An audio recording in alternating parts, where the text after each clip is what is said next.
Sénégalais, cher ami Ibrahima, je voudrais tout d'abord rendre grâce à Dieu et vous remercier chacun et chacune d'entre vous d'avoir fait le déplacement aujourd'hui de la région d'Arcéré pour venir échanger sur une question d'intérêt général qui est le développement de la ville de Mbour. Donc vous devinez aisément l'émotion que j'éprouve de me retrouver encore dans cette salle de délibération du conseil municipal où j'étais il y a quelques années pour parler aussi du développement de la ville de Mbour. Parce que, comme dit le proverbe en Wolof, Dieu m'a dit, il faut le monier ici. Et donc, naturellement, c'est le fils de Mbour qui nous vient échanger avec vous. Et très sincèrement, les organisateurs de cette belle rencontre, à savoir toutes les associations qui sont mobilisées aujourd'hui, et par l'entraide de mon ami et frère, mon ami d'enfance du Maba, qui a eu à coordonner avec l'ensemble des associations, je voudrais vous dire un grand merci. Merci de me permettre aujourd'hui de venir échanger et j'ose espérer qu'à la fin de cette journée, nous serons chacun d'entre nous enrichis, nous serons enrichis. En tout cas, il y aura une valeur ajoutée par rapport à ce qu'on va faire. Je voudrais aussi remercier mon ami et frère Ibrahima Bakhoum parmi nous aujourd'hui qui m'a fait la belle surprise d'être ici à Mbour sans m'avertir puisque nous échangeons depuis très longtemps, nous avons vécu de très grands moments de combat en France, un peu partout dans le monde, comme il l'a rappelé, sur des combats d'intérêt général. Et la force des choses a fait qu'il est aujourd'hui responsable du programme de coopération Sergi-Thiès dans le cadre de la coopération décentralisée. Et naturellement, en ayant vu le programme sur Facebook, m'a fait le plaisir d'être à mes côtés. Donc je suis doublement satisfait d'être chez moi aujourd'hui à Mbour et à côté de mes amis. Merci également à nos amis de la presse d'avoir fait le déplacement puisque vous participez chaque matin à la divulgation de l'information et à l'éveil des consciences. Donc je voudrais vous remercier aussi d'avoir fait le déplacement et remercier aussi mon ami et frère Mamadou Baro qui fait la fierté en tout cas de nous voir à la diaspora puisque nous suivons chaque jour ces activités à travers le monde entier. Donc merci du fond du cœur à chacun d'être venu aujourd'hui pour qu'on puisse échanger sur ces questions de la diaspora et du développement. Donc, je pense que mon ami Ibrahim a effectivement parlé des origines des diasporas et ce que nous pouvons dire simplement aujourd'hui sur la situation de la ville de Mbour qui n'échappe pas à la situation mondiale, qui n'échappe pas à la situation africaine, qui est de dire simplement que les Africains de la diaspora, les envois au fond des Africains de la diaspora dépassent aujourd'hui 40 milliards de dollars. Ça veut dire quoi? Ça veut dire que cette somme a dépassé toute forme d'aide publique au développement. Cette somme a dépassé les investissements directs étrangers et c'est le seul secteur qui n'a pas subi la crise financière de 2008. Ça veut dire quoi? Ça veut dire que depuis la crise financière de 2008, l'aide publique au développement baisse et continue de baisser, puisque naturellement les États du Nord sont confrontés à la crise internationale, donc baisse le montant de l'aide publique au développement. La deuxième chose que nous savons, c'est que depuis la crise financière de 2008, les investissements directs étrangers ont baissé sur l'Afrique au moment où seuls les envois des immigrés continuent d'augmenter avec une croissance de 13% entre 2011 et 2012 et pour atteindre à l'horizon 2015 environ 50 milliards de dollars vers l'Afrique subsaharienne. Ces sommes importantes représentent, en fonction des pays, entre 10% du PIB pour le Sénégal ou le Mali, jusqu'à 65% pour les Comores, par exemple. Ça veut dire que la diaspora continue d'être un facteur de stabilisation dans ces pays du Sud. Et maintenant, naturellement, je pense qu'au-delà, puisque sur les fonctions, en tout cas sur l'apport des Africains de la diaspora, comment maintenant faire en sorte ni ma ko waxee woon sànq rek ñëw fii moom day dama ci am ñaari mbégte bi ci njëkk mooy waxtaan bi ngeen fi waxtaan tey mu jëm ci lépp loo xamante ni day wareef ak yelleef doomi réew mi ne ci biti te war koo jëmale ci réew mi jëmale ko ci askan bi baneen bi mooy ñëw gi ma ñëw fekk si moom Babacar bii nga xam ni sànq li ma koy waxoon ci nasaraan ànd naa ak moom ci Europe ñu bokkandoo di xeex ay combat yoo xamante ni du woon ay combat pour nit waaye da doon combat yoo xamante ni ngir néew doole yi la combat yoo xamante ni ngir dal ci kaw ñii néewal askan wi la combat justice la woon démocratie ak état de droit combat la woon yoo xamante ni tamit day gën a fésal ak biral wareef ak yelleef nit ñi ak àqi doomi aadama ci loolu la ñu àndoon ci yoon yu bare dem ci siège Nations Unies dem ci Genève dem ci aussi ay Londres bépp capital boo xamante ne rek am nga influence ci monde bi ànd nañ fa ci ay at waaye seen thème tey bi ni ma ko waxee am na solo loolu du ma wax lépp li ma waxoon waaye dama koy tënk rek ne woon naa leen bu Babacar jógee Marseille ñëw fii di wax ci thème bi ñu jàng ni diaspora mel na ni ay nit yu génn seen dëkk la dem faneen te ñi ko njëkk def ci àdduna si doonoon ay grec dëkkoon ci cité bi ñuy wax Phocée jóge fa woon ci 600 ans avant Jésus-Christ dem créer yi benn ville bu ñuy wax Massilia tey doon Marseille moom mu jógee Marseille di wax yaakaar naa ni hasard amul ñëw na ci thème bi mu war a waxtaane waaye booy xool li ñu naan chiffres yi bare na tey lu ma téeméeri nit yoo jël fukki yi mel na ni nekkatuñ seen dëkk génn nañ ci biti moo xam liggéey leen yóbbu moo xam dañ leen fa bundu xatal moo xam it dañoo dem ci seen sañ-sañ ak seen sago ngir dund di dugg neex waaye daal nekkatuñ seen dëkk tey jii si tey nag kon waxtaan wi day mel na ni ñooñee lan mooy seen wareef ca fa ñu jógee ni ñu ko waxee ci wolof ju neex ni picc ca kaw lay ne mais xel mu ci suuf lay ne kon ñooñu fi jógee ne ca biti lan la ñu war a def ngir dimbali seen i gox mu mel na ni loolu moo doon waxtaanu tey ma ci doon daaneele rek naan garaat bu ne neex na waaye bu tey bi ci dàq mooy ñu nit ndongo daara dellu si na ci loxo sëriñam ngir moom it sàkk. Je suis Babacar Ba, je suis directeur régional du groupe Bank of Africa à Marseille en France et je suis un fils de Mbour. Et je suis venu aujourd'hui échanger avec les populations mbouroises, les jeunesses mbouroises sur les questions de développement pour voir quelles sont les interactions à mettre en place entre les Mbourois de l'intérieur et ceux de la diaspora. Et donc voilà l'objet en tout cas de cette rencontre aujourd'hui.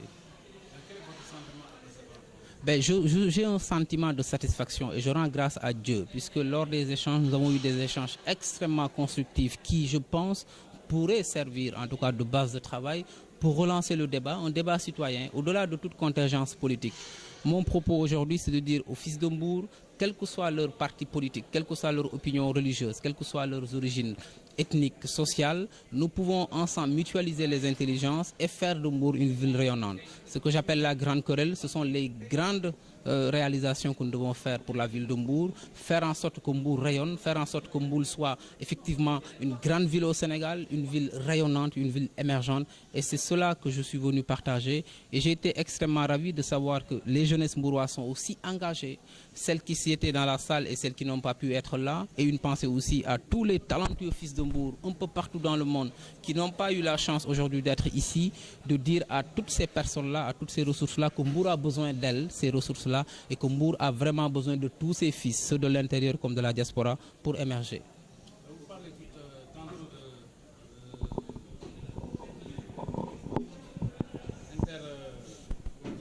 des interactions. Oui, bien sûr. Vous savez, aujourd'hui, nous sommes dans un monde globalisé, dans un monde où il y a la mondialisation, où les gens doivent interagir ici et là-bas. Internet permet aujourd'hui d'interagir. C'est-à-dire que les Mbourois de la diaspora, quel que soit leur éloignement kilométrique par rapport à la ville de départ, peuvent participer chaque jour avec les nouvelles technologies au développement local du pays, de la ville et du pays. Et donc quand on parle d'interaction, c'est qu'il est normal aujourd'hui que la municipalité de Mbour puisse créer un service d'optimisation des apports des Mbourois de la diaspora, puisque je pense que dans la diaspora, les populations ici de Mbour sont extrêmement nombreuses, puisque Mbour est une ville touristique où il y a beaucoup de départs qui sont liés au tourisme international. Il y a beaucoup de mariages mixtes, et donc Mbour a une ouverture internationale. La civilisation de l'universel est vécue ici chaque matin, au sens où le théorisait le président Senghor. Vous avez la première station balnéaire de l'Afrique de l'Ouest. Donc aujourd'hui, Mbour est une très grande ville en termes d'urbanisation. Il y a presque 500 000 personnes. Donc forcément, il y a des fils de Mbour un peu partout dans le monde. Donc si tous ces fils-là doivent maintenant apporter leurs solutions, leurs propositions au développement de la ville. Il faut que cela soit organisé, puisque, rappelez-vous, l'organisation, c'est la matrice de tout développement. Il faut que la mairie ou la municipalité, les institutions locales puissent créer des possibilités, en tout cas des centres d'interaction, pour que tous ces apports-là soient optimisés et non pas dispersés. Puisque quand on va optimiser, quand on va rationaliser, on sera beaucoup plus efficient dans les actions. Est-ce que vous êtes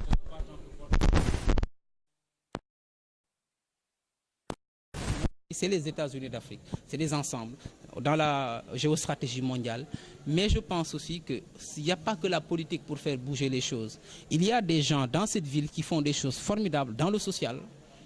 dans la culture,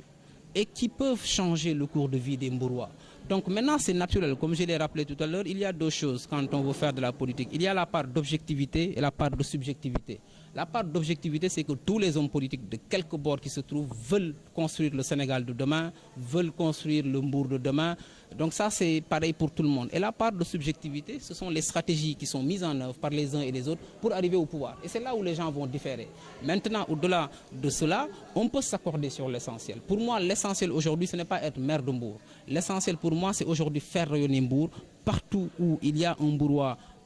que ce soit à l'intérieur ou à l'extérieur, que l'on puisse créer une nouvelle forme de citoyenneté et que les Mbourois de la diaspora soient partie prenante des processus de développement local. Je trouve anormal qu'une ville comme Mbour soit jumelée à Concarneau, tout simplement, parce que Concarneau, c'est une toute petite ville qui n'existe presque nulle part en France. Donc Mbour doit être jumelé aujourd'hui avec de très grandes villes dans le monde. Je pense à New York, je pense à Paris, je pense à Marseille, je pense à Zurich, je pense à Genève. Donc nous devons trouver de grandes villes pour jumeler la ville de Mbour, puisque ces jumelages-là vont aider la ville de Mbour. Donc je lance un appel à tous les Mbourois, dans la diaspora, partout où ils se trouvent, de pouvoir mener des contacts extrêmement intéressants pour qu'on puisse créer de grands jumelages pour la ville de Mbour. Parce que Mbour, c'est une ville de diversité culturelle. Je l'ai dit tout à l'heure, c'est l'une des seules villes atypiques au Sénégal où les ethnies vivent par quartier. Mbour Serer, il y a les Serer, Mbour Toucouleur, il y a les Toucouleurs, Mbour Tchosa, il y a les Socé, Mbour. Donc ça, c'est une diversité culturelle. Nous devons avoir le plus grand festival des origines ici, dans cette ville de Mbour. Donc la culture, je pense que le phénomène du Cancouran, qui est formidable,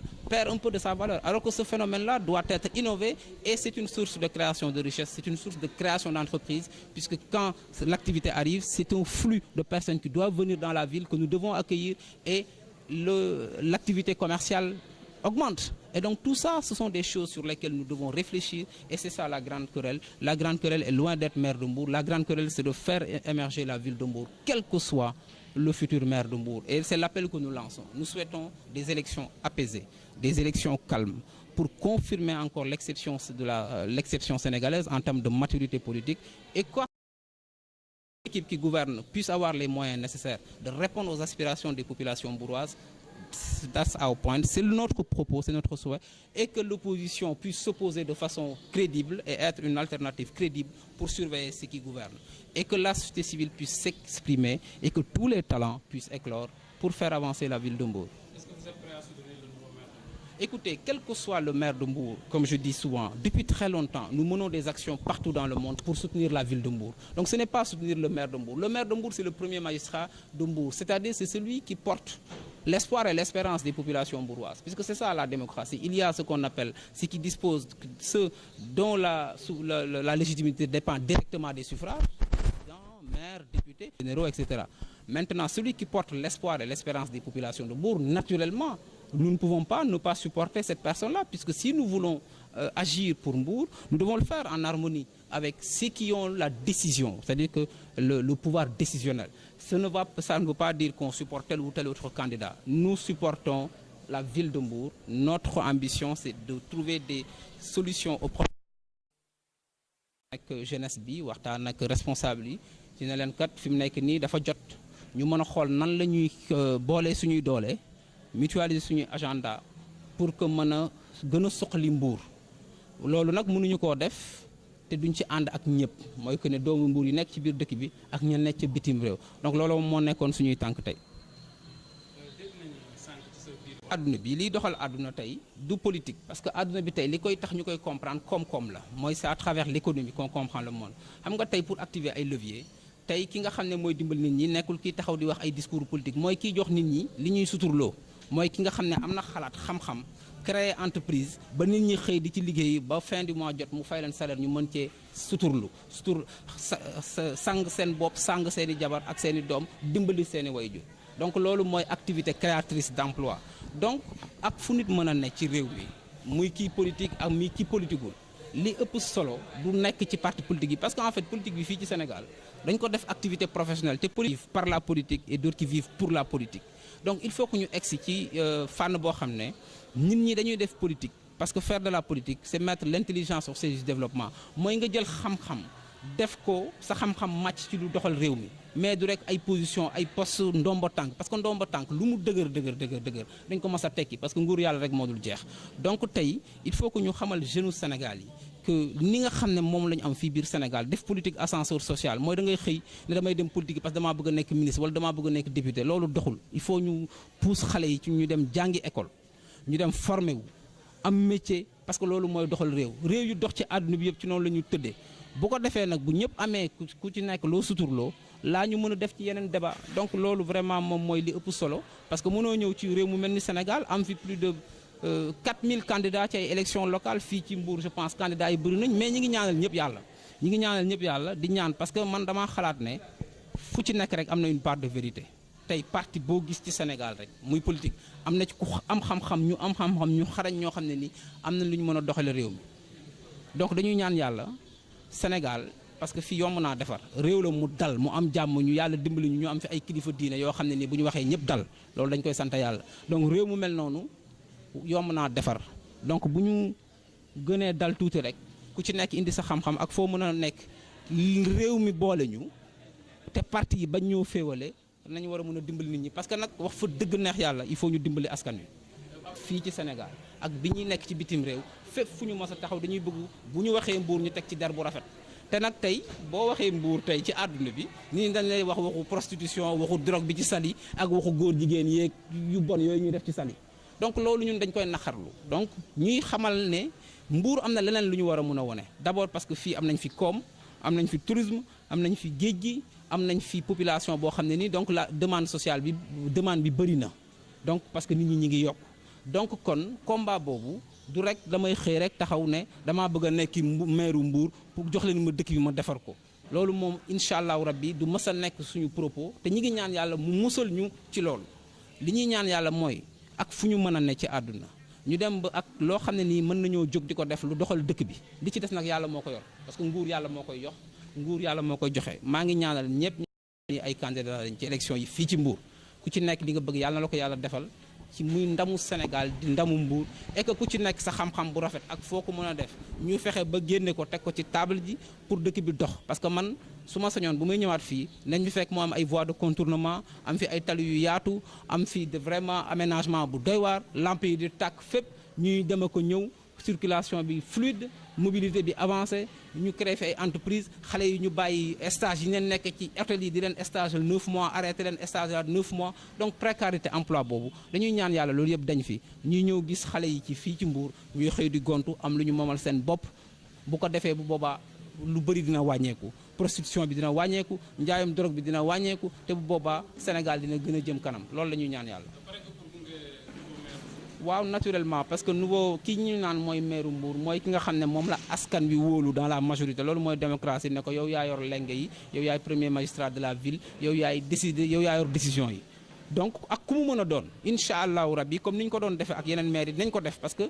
kenn ëppaluñu ci Mbour donc ki fi nekk maire aussi mooy nekk maire Mbour waa diaspora bi yëpp te comme nag yàlla moom bu joxee nañu ñaanal yàlla rek nañ ko ñaanal yàlla lam ko jox dénk ko mu mën koo attan